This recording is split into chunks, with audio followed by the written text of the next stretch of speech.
the bloodthirsty terrorists are now stuck behind desks, suffering the 9-to-5 grind, feeling drained at bureaucracy's hand.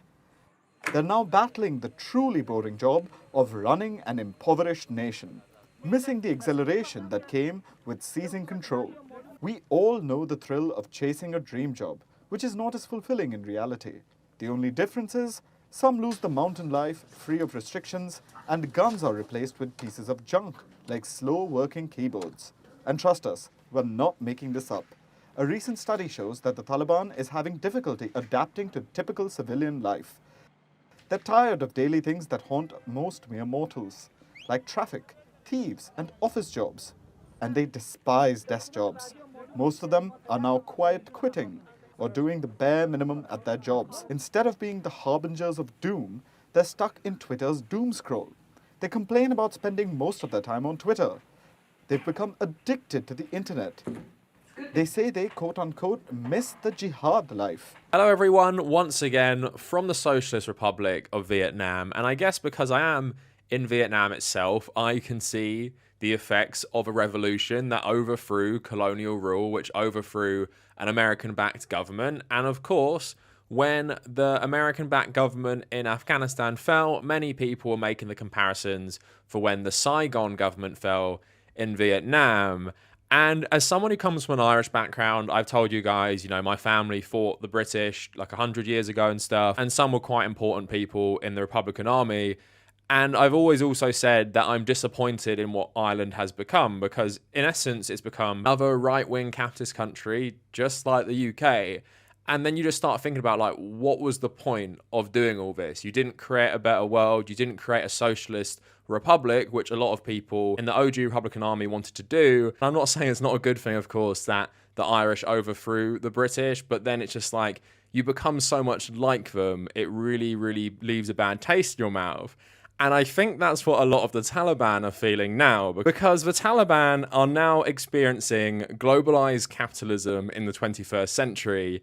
And it's pretty funny. A lot of them are probably thinking they were making this new, like, Islamic emirate, which would strictly abide by Sharia law, which would probably resemble a lot of their rural villages that these fighters come from. But now they are experiencing the capital of Afghanistan, Kabul. And a lot of them are getting very, very disillusioned. Some of them are getting addicted to Twitter. Some of them are quiet quitting their job. They've replaced running around on horses in the wild, firing RPGs at American helicopters, to sitting behind a desk 9 hours a day, 6 days a week, being paid terribly. And they're thinking, what was the point? Why did we get rid of them? I'd rather be back home in my village. And now I have to work an office job 9 to 5. Like an American. I think it's pretty funny what like 20 years of like American-backed rule have done to the Afghan capital. And now the Taliban are really having to assimilate into the modern world. Like, they fought this war, they lived this way for decades and decades, but now they are in the seat of power, they have to act like a modern country. And it is actually really weird reading about like the Afghan government now, and reading like their website and all their press releases about them solving like issues and all their contacts with various different countries. It is clear that it's trying to become like, you know, another Islamic emirate like the ones in the Gulf states. But because the Taliban and a lot of Islamic insurgents in Afghanistan have always drawn their strength from rural areas, you can see why they might be disillusioned, and why these people who have lived the village life and have been like nomadic fighters for decades suddenly hate being in a major city doing jobs that so many of us have to do in the capitalist economic system. But also on that note, I kind of also want to talk about their love for Andrew Tate as well. Like, are the Taliban just all becoming like right-wing Americans?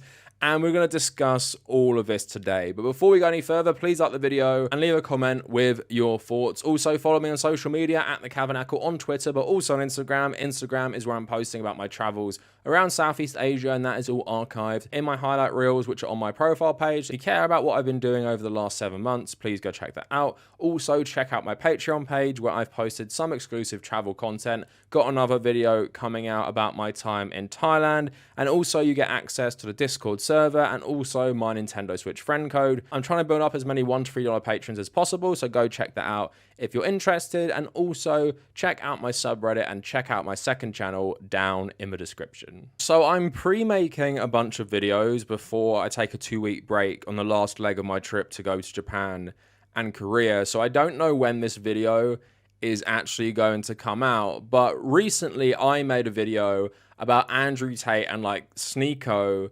converting to Islam, and you guys have probably seen the headlines that the Taliban are concerned with Andrew Tate's imprisonment, and I kind of just want to talk about why they might be attracted to him. So in my video about why Andrew Tate wanted to become a Muslim, I played that clip of an interview where he's basically saying he wants to be a Muslim because Muslims are violent, and he likes that, and he likes that they stand up for their religion, and because they're violent and defend their religion in this way, then that must mean their God is real. If you have a belief system that nobody will fight to defend, then you don't have beliefs.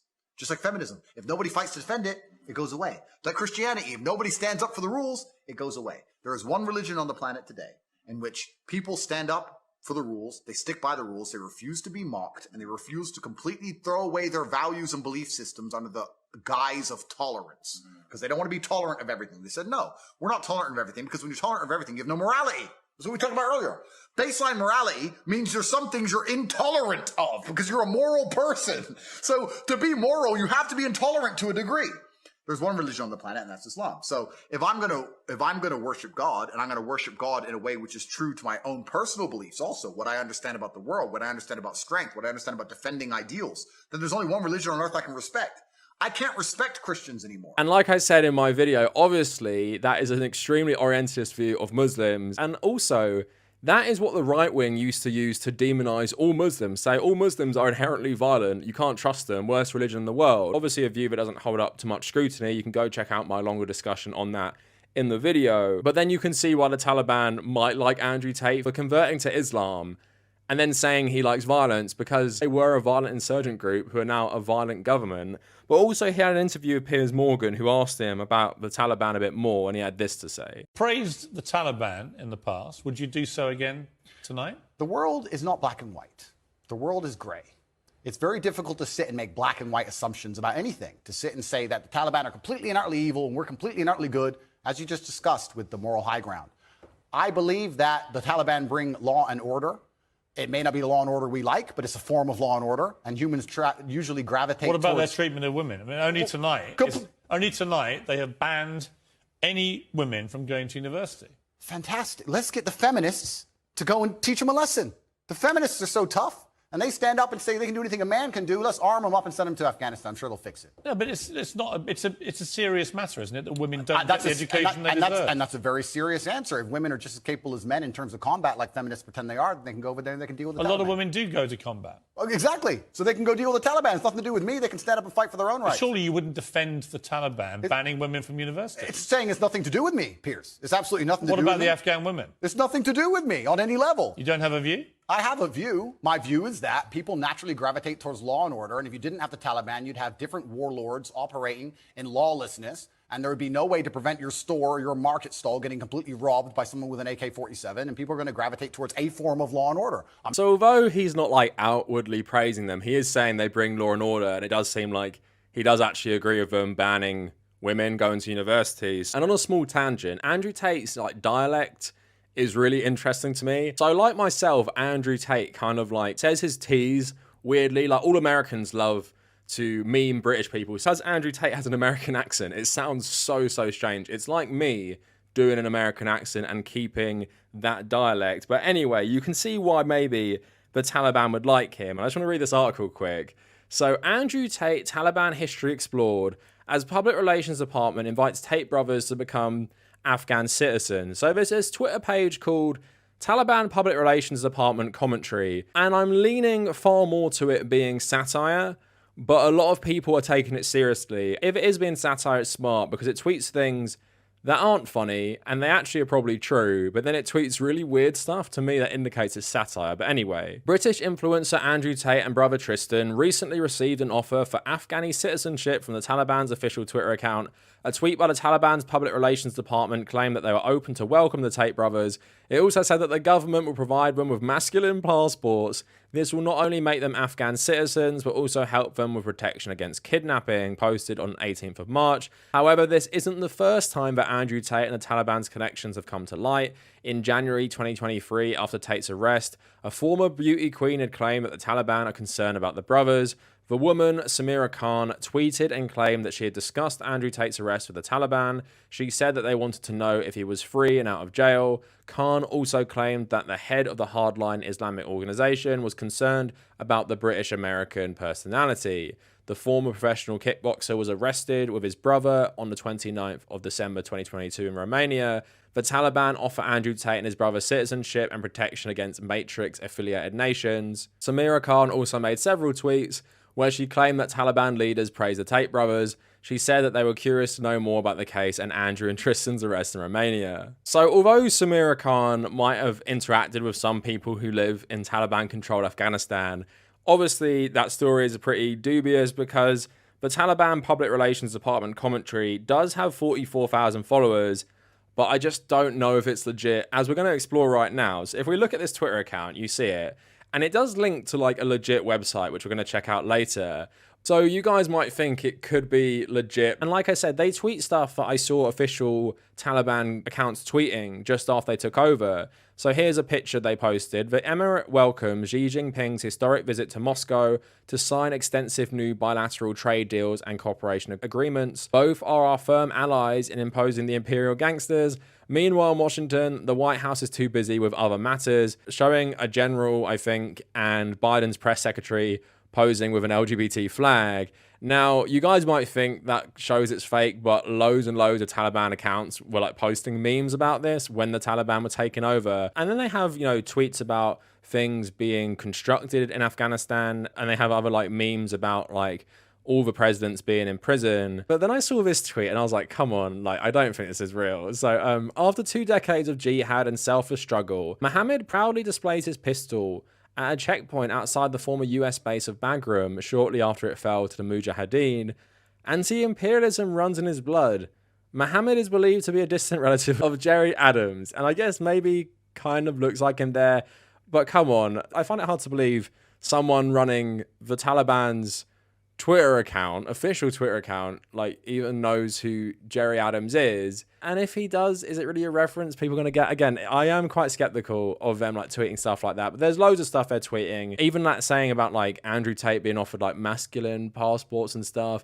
If it isn't satire, I'd be amazed. But if it is satire, it's also very good because they weave in so many tweets that look like bog standard, like PR releases from like agencies and governments. And then they just throw in like memes and then some weird stuff about Jerry Adams. So if the Taliban in Kabul spend all day on Twitter, they probably do like Andrew Tate, who says he's now Muslim and has praised the Taliban in the past. But on that note, I just want to talk about Afghanistan kind of becoming like a normal country. And of course, it's not a normal country. It's pretty terrible to a lot of its citizens, although I would say it resembles a lot of what Gulf monarchies have historically done to their citizens. Under the Taliban, it is now trying to position itself as like this legit Afghanistan independent nation. And if you go on like their official website, it's pretty basic, but it does read like the websites of many different countries. And I'm just showing you this first to show you how like Afghanistan is becoming quite boring for a lot of these people, because a lot of these press releases are just about the day-to-day goings-on of the government, rather than more like exciting stories about warfare between the old Afghani government and the Taliban. So you have stories like this: 50 drug addicts return home after treatment. As many as 50 drug addicts have been sent back to their families after 3 months of treatment in Kunduks, says the Ministry of Interior. According to details, 500 addicts who've been rounded up and are under treatment with support of the Department of Public Health. I mean, I don't know what that treatment would really involve, and a lot of these posts do seem to be about targeting organized crime and drug addicts, but again, pretty normal press release. Public library opens in Faryab, and just pictures of like people all sitting around and reading. Of course, all of these people are men in the photos. You have more stuff like political deputy PM meets Chinese businessman. The political deputy prime minister of the Islamic Emirate met today with 2 Chinese businessmen, Mr. Wu and Mr. Constant Rai, said the office of the deputy PM. These business people expressed their pleasure with the security in Afghanistan and said that they prepared to continue their economic collaboration with Afghanistan by highlighting the improvement of investment in a number of sectors. They continued with the assistance of the Islamic Emirate now that there is a significant working capacity and the environment is conducive. The Chinese enterprises and businessmen want to engage in the rehabilitation, particularly in the buildings of roads and highways. One more thing, Cabinet approves next fiscal budget. The budget for the fiscal year 1402 was approved at a meeting of the Islamic Emirates Cabinet presided over by Prime Minister Mullah Mohammed Hassan Akhund. According to a statement on Tuesday, the Ministry of Finance has been entrusted with taking the appropriate action in this regard. So why I was reading those things to you was to really paint the picture that Afghanistan is just trying to act like every other country. Now the Taliban have assumed power, have set up their government, have appointed the ministers in their cabinet, have international help now from places like China, Turkey, Qatar, Saudi Arabia, Pakistan. They are very much trying to go into the modern world and not rely so much on how they used to govern areas in rural parts of Afghanistan. And you see there, someone actually has to write those articles. Someone has to sit at their office all day and write them up. And the person who's writing them was probably in the Taliban. The person writing them might have even been a Taliban fighter. So he swapped his AK-47 for probably some old Dell desktop. And now this guy's days are spent writing these articles for the official Afghan website. But that is what a lot of Taliban fighters have had to do. They are now stationed in Kabul. They're either being like the local police and guarding, or if they're lucky, according to them, they might be going out and fighting other Islamic insurgents. But as we're going to get into from actual testimony, a lot of them are not liking capitalism. A lot of them are not liking 9-to-5 office work. A lot of them are becoming quite depressed with how boring it is, how meaningless it is. Did anyone maybe think we could get the Afghan Taliban version of American Beauty? We could set it in Kabul in 2023 and have these people really think about the meaningless of globalized capitalism. And it is, of course, like really, really funny to me that the thing we can all like relate to as humans, no matter what, from anyone in an office job in America, in an office job in any part of the world, to former Taliban fighters working an office job, how pointless it is, how mind-numbing it is, how it really makes you feel like life has no purpose. Like, is this it? This cubicle, these walls around me, my computer that I'm on most of my life, is this all there is to life? And of course for these people it's a bit of a shock when you're with the boys, riding horses around rural Afghanistan, carrying loads of weapons, finding loads of stashes of American weapons, especially when they were taking over the country, getting into massive battles with the most advanced military on the face of the earth, and then you swap that all for sitting in a cubicle all day, and you really can't take a break because they will cut your wages. So the Afghanistan Analysis Network interviewed a lot of people. I'm going to read a couple, and these honestly are really, really fascinating, but also really, really funny, and in some ways quite relatable as well. All the interviewees had spent their formative years within the Taliban, joining as teenagers. So Omar, 32, I haven't brought my family to Kabul. The rent of houses is very high for us. Since our salary is no more than 15,000 Afghanis, roughly 180 USD, it is fully sufficient for Yayakul, but not for Kabul. As soon, God willing, I have a good salary, I will bring my family here. What I don't like about Kabul is its ever-increasing traffic holdups. Last year it was tolerable, but in the last few months it's become more and more congested.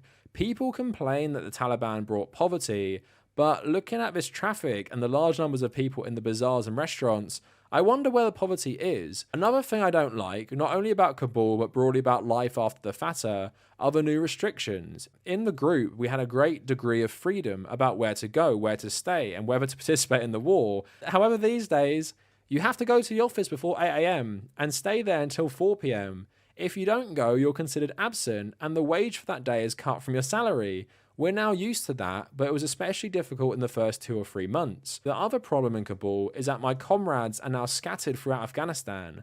Those in Kabul like me work from 8 AM to 4 PM, so most of the week we don't get any time to meet each other. Only on Fridays, if I don't go home, do we all go to Hagman or Zazai Park, and going there with friends makes me very happy. Such a place doesn't exist in the entire province of Paktika. What I like most in Kabul is the relative cleanness and how facilities have been modernized and improved. The buildings, roads, electricity, internet connection, and so many other things. You can find taxis even at midnight. Hospitals are on the doorstep, and schools, education centers, as well as madrasas, are all easily available in every corner of the city. The other positive feature of Kabul is the ethnic diversity. You can see an Uzbek, Pashtun, and a Tajik living in one building and going to the same mosque. So I find that guy's perspective really, really fascinating in that he sees the benefits of like living in an urban city and the benefits of like urbanization, but also sees the bad parts. He's essentially saying he likes living in like a globalized, in some ways, urban city. But what he hates about that, rent prices, what he hates about that is the 8 a.m. to 4 p.m. workday. Although I must say, I used to work longer at my old job. I used to do 8:30 to 5:30 p.m. But I think that interview is like very, very humanizing because we can all think about what it was like for this guy. And we, of course, can all relate to things like that. And it's just really funny that he's talking about having so much freedom during the war, like whether you even participate in the war, freedom of where you can go. And now that he's an office worker, he's stuck in this boring daily routine that billions of us around the world are all trapped in. And it really makes us think about meaningless of life. And like this guy is saying, all my friends are at different places. I can't see them most of the time. That's how a lot of us feel. We feel like office work and this regimen really stops us from seeing the people we want to see or like doing hobbies we want to do because it just really makes us stay in one place and really just grinds you down. So that guy liked Kabul more than most. But now I just want to go through a few others and mainly focus on what they feel are the negatives of living in the capital city. So the next guy is a 24-year-old former sniper, and he says, in the time of jihad, life was very simple. All we had to do was make plans for attacks against the enemy and for retreating. People didn't expect much from us, and we had little responsibility towards them. Whereas now if someone is hungry, he deems us directly responsible for that. One thing I don't like about Kabul is that people have moved here from all Afghanistan's 34 provinces, and among them a large number of criminals from across Afghanistan have made their way here and turned the city into a hub for their illegal activities.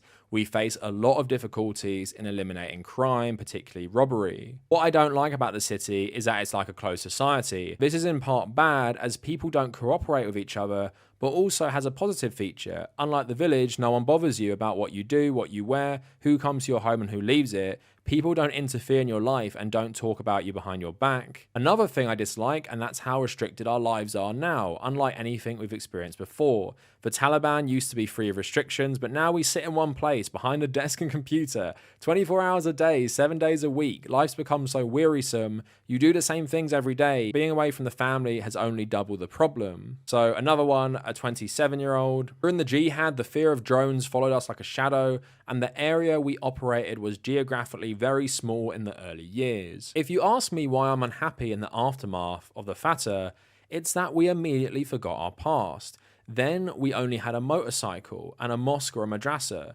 Now someone's nominated for a government job, he first asks whether that position has a car or not.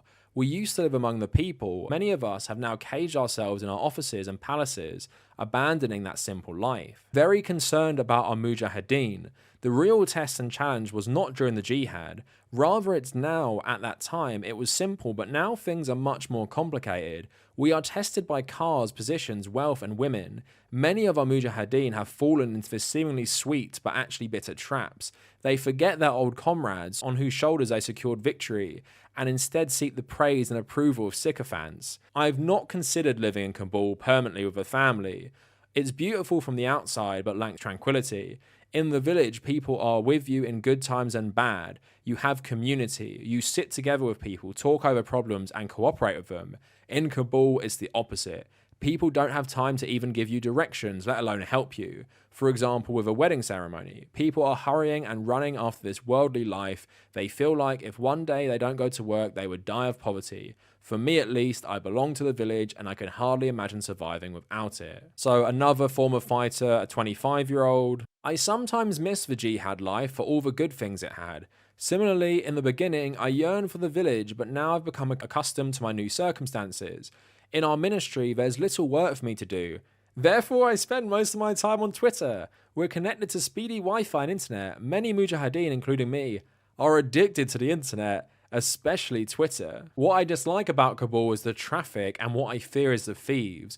We have never seen this much congestion, and in comparison to Kabuli drivers, we can hardly make our way through the streets. I don't know how people live in such a mess. So hopefully I don't forget to do this, but type in the article and read it for yourself, or hopefully I've linked it in the description, because there's a lot more to read, especially about what they think about the positive sides of Kabul and like this globalized capitalist city, which was really established and developed by the United States and like UN forces. And I find it really, really interesting because it's just like they love the freedom of fighting a war. But we obviously know how the war was fought, and we're thinking, why would you want to be one of these guys? Why would you want to be a guy who rides around on a horse or a motorbike being targeted by like drone strikes and crazy US technology? But that's how bad globalized capitalism is that they would rather be doing that than sitting behind a computer all day. They're getting addicted to Twitter. They're sitting in traffic for hours. They hate the life we had. And now they're thinking, is it worth it? Is it worth fighting a revolution to overthrow a system, to only become part of that system that goes completely against like their values, I guess, or their upbringing, because the Taliban have always been from rural areas, and now they have to adapt to modern globalized capitalist life, which just involves doing no work and sitting behind a computer all day, browsing Reddit or Twitter. Does that sound like something that you do? Because now these guys have realized this is not the life they wanted, but it is the life they have created. And if the Taliban continue to govern and maybe Afghanistan develops in a way like similar to other emirate countries or gets a lot of investment, apparently they're sitting on like $1 trillion worth of minerals, then more places in Afghanistan will become like Kabul, and then more Taliban will be sitting behind computers all day, scrolling Twitter, doing nothing, writing press releases. Obviously, the Taliban are like really terrible, and I don't feel really bad for a lot of these guys. It's also pretty clear that a lot of them just joined because they were living in a country that was constantly being bombed by like Americans and the UN forces and stuff. So from that perspective, like with a lot of people in the Taliban, they're just like rural peasants who maybe have family members killed, and then they join up with the rural fighting force to fight the occupation. Like I was saying, I'm disappointed in Ireland because socialists helped overthrow British control only to create a system that was very, very similar to Britain. And Ireland today is very, very similar to Britain. Ireland is actually worse in many ways than the UK. And that's me saying like, well, what's the point? Why go through all this trouble just to create a state that is similar? And I guess that's what the Taliban are feeling right now, like I said at the start. They come from rural communities. They like the village life. They don't like materialism. They don't like 9 to 5. They don't like, the Western office structure. They'd rather be fighting a war. They'd rather be chilling in their village and helping the community. But now they've overthrown the Americans. They've adopted the American style of living. They've adopted the capitalist work week. And now they're thinking, what's the point? Why did I do that? Why did so many of us die just to create the same system that the people who occupied our country also really conform to? And I know like a lot of Islamic fundamentalism doesn't really like capitalism anyway. They don't like materialism. They don't like consumer capitalism. So a lot of their distaste for this way of life comes from their religion, but also comes from like their rural upbringing. But I do think it's funny that so many people around the world, no matter what their background, you can have a background like me, like British middle class, go for a decent enough Catholic school, then get good grades, go to university, get good grades, and then go on to doing an office job you hate. And you're like, I hate this. Life is pointless. I don't have any time for my friends. I don't have any time for my hobbies. Is this all there is to life? And then you have people who joined like a pretty brutal Islamic insurgent group when they were 14, and then they're having to do it, and they're thinking now, well, what is the point in life? What is the point? I'm there to like make someone else money. I'm there to get a wage. I'm a wage slave now, and if I don't go, I don't get paid. And now I get to see everyone around me rushing. No one has time for each other. Everyone is just rushing to make as much money to pay for their own survival. And now we are all slaves to this economic system, which a lot of us were raised to not accept because we are Islamic fundamentalists. But now because we're trying to be a part of the global capitalist community, our Taliban leaders basically have just assumed the position of the old Islamic Republic. And despite their Islamic fundamentalist beliefs, they are really continuing Afghanistan being a capitalist country, therefore this isn't going to slow down. And wouldn't it be amazing if like some former Taliban fighters like start their own group who actually go against the urbanization and capitalist development of Afghanistan? But anyway, that is it for the video. A lot of reading today, but I thought it was really interesting to get these accounts. Let me know what you guys think down in the comments. And if you made it this far, thank you for watching.